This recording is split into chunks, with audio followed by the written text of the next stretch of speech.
한 접시에 10만원, 한 끼에 30만원, 도대체 그 돈은 다 어디로 가는 걸까요? 테이블 위에 놓인 손바닥만 한 접시. 단 한 입에 1만원이 사라집니다. 이 작은 한 점에 도대체 무엇이 담겼을까요? 서울 미슐랭 레스토랑의 1인 평균 가격은 무려 25만 원에서 35만 원, 와인까지 곁들이면 가뿐히 60만 원을 넘깁니다. 주방을 들여다보면 답이 보일까요? 수십 명의 셰프가 단 하나의 접시를 위해 분주히 움직입니다. 한 접시는 곧 하나의 무대입니다. 샹들리에가 빛나고 클래식 음악이 흐르고 정장 차림 서버들이 다가옵니다. 우리가 사는 게 음식값일까요? 공간값일까요? 도대체 왜 이렇게 비싼 걸까요? 오늘은 파인다이닝 가격에 숨겨진 7가지 진실을 차례로 벗겨봅니다. 식재료부터 인건비, 임대료, 그리고 별의 무게까지. 한 끼가 왜 그렇게 비싼지 끝까지 따라가 보시죠. 첫 번째 진실. 접시 위에 놓인 식재료, 그 정체부터 알아봅니다. 검은 다이아몬드, 송로버섯. 100g에 100만 원을 호가하는 이 한 주미 접시 위에 살짝 뿌려집니다. 보이지 않는 향이 가격의 절반입니다. 프랑스산 화이트 송로버섯 한 덩이의 가격이 무려 1000만 원, 100g이면 100만 원이죠. 그러니까 한 끼에 단 5g만 올려도 5만 원이 그대로 사라지는 셈입니다. 단지 향만으로요. 프랑스 페리고르, 이탈리아 알바, 노르웨이 피오르드. 식재료는 세계 곳곳에서 비행기를 타고 새벽에 도착합니다. 운송비만 해도 어마어마하죠. 노르웨이산 청어, 홋카이도산 성게, 일본산 와규. 산지 직송이 곧 품질이고 품질이 곧 가격이 됩니다. 마트에서 파는 한우 등심 1kg이 8만 원, 그런데 파인 다이닝에서 쓰는 A5 와규 1kg은 무려 50만 원입니다. 같은 소고기인데 6배 차이가 나는 거죠. 등급이 곧 돈입니다. 캐비어 한 통에 100만 원, 푸아그라 한 덩이 30만 원, 한 마리 100만 원이 넘는 킹크랩. 한 코스에 이런 식재료가 서너 개씩 줄줄이 등장합니다. 결국 식재료 원가만 따져도 한 사람당 10만 원이 훌쩍 넘습니다. 메뉴 가격의 30에서 35%가 이미 접시 위에서 쓰이는 셈이죠. 두 번째 진실. 식재료 다음으로 큰 비용이 바로 사람입니다. 고개를 숙인 셰프, 정장을 갖춰 입은 서버, 와인을 따르는 소믈리에. 손님 한 명을 위해 도대체 몇 명이 움직이고 있을까요? 파인 다이닝 한 명의 손님 뒤에는 평균 3명의 직원이 붙습니다. 셰프 1명, 서버 1명, 그리고 보조 인력 1명이죠. 오픈 2시간 전, 주방은 이미 전쟁터입니다. 재료 손질만 5시간, 소스는 새벽부터 조리고 있고, 데미글라스는 사흘째 끓고 있죠. 한 접시가 손님 앞에 도착하기까지의 과정을 따라가 봅니다. 새벽 산지 직송 수급, 8시간에 걸친 손질, 정밀한 조리, 예술적인 플레이팅, 정중한 테이블 서비스, 그리고 마지막 셰프의 설명까지. 단 한 단계도 사람 없이는 불가능합니다. 소믈리에 한 명을 키우는 데는 무려 10년이 걸립니다. 와인 5,000종을 외우고 음식과의 매칭을 익히고 손님의 취향까지 읽는 시간이죠. 헤드 셰프, 수석 부주방장, 페이스트리 셰프, 서비스 매니저. 직급마다 연봉이 다르고, 직급마다 손길이 다르고, 직급마다 책임이 다릅니다. 셰프 한 명이 정상에 오르기까지 들어간 시간을 보겠습니다. 요리 학교 4년, 견습 5년, 그리고 전문 셰프 10년. 그러니까 한 사람의 손에 무려 20년의 시간이 담긴 셈입니다. 세 번째 진실. 음식만 사는 게 아닙니다. 그 공간 자체의 값을 치르고 있죠. 유리잔이 부딪히는 소리, 은은한 조명, 두꺼운 카페투. 파인 다이닝에서는 침묵조차 값비싸게 느껴집니다. 공간이 곧 가격입니다. 강남 한복판의 한 미슐랭 식당. 평당 임대료가 무려 50만 원입니다. 100평이면 한 달에 5천만 원이 그저 자리값으로 사라지죠. 서울 강남 미슐랭 식당의 월세 평균이 7천만 원에서 1억 원, 그러니까 손님 한 명이 들어올 때마다 임대료 5만 원이 그대로 사라지는 셈입니다. 샹들리에 하나에 3천만 원, 의자 하나에 50만 원, 식기 한 세트에 100만 원, 가구와 공간에 들어간 돈만 해도 어마어마한 수준입니다.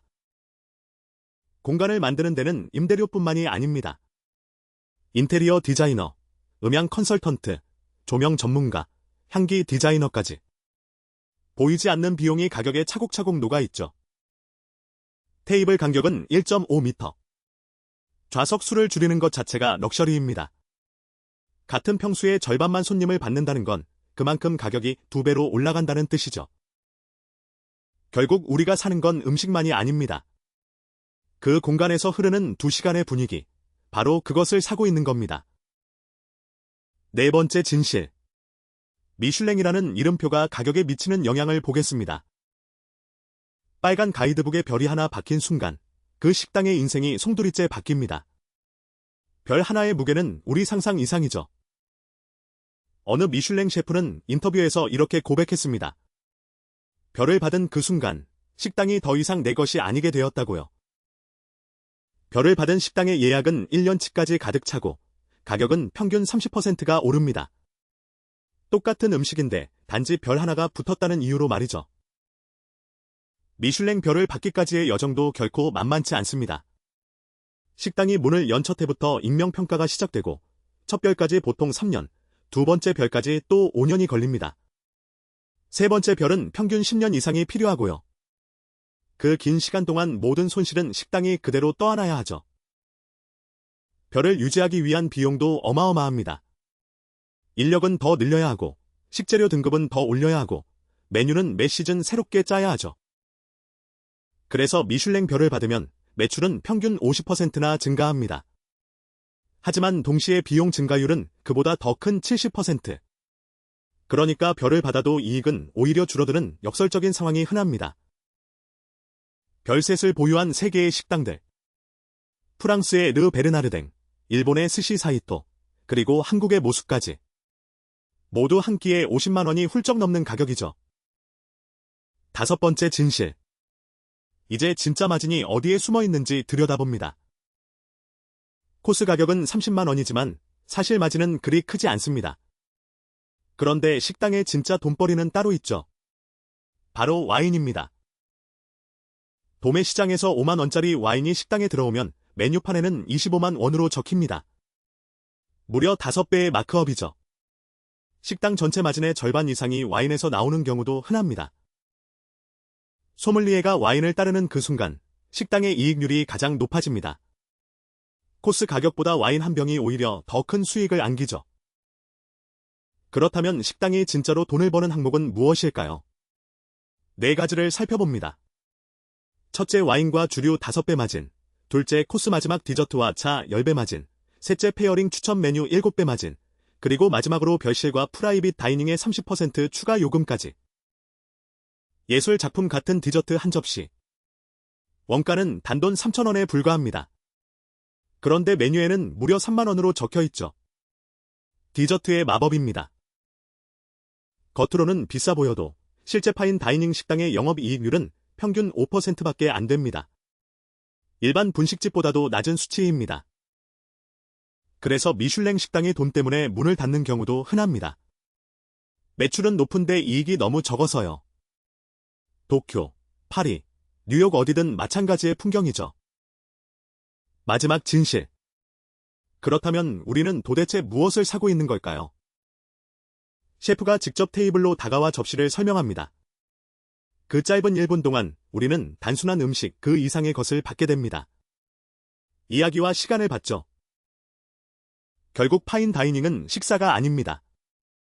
그것은 2시간짜리 공연이고 우리는 그 공연의 입장권을 사고 있는 것이죠. 한 접시 위에 놓인 산지의 향, 셰프의 손길, 공간의 침묵, 그리고 별의 무게까지. 그 모든 것을 한 입에 담아 우리는 천천히 삼킵니다. 파인 다이닝에서 우리가 진짜로 사는 가치를 정리해봅니다. 3위는 셰프의 정교한 기술, 2위는 식재료의 품질, 그리고 영광의 1위는 단연 2시간의 경험과 기억입니다. 사실 음식 자체는 부차적인 셈이죠. 그래서 파인 다이닝은 1년에 한두 번 찾아가는 의식 같은 게 됩니다. 평범한 하루를 특별한 기억으로 바꿔주는 짧은 여행이니까요. 결국 30만 원은 음식의 값이 아니라 잊지 못할 2시간의 값입니다. 그것은 비싼 게 아니라 단지 다른 것입니다.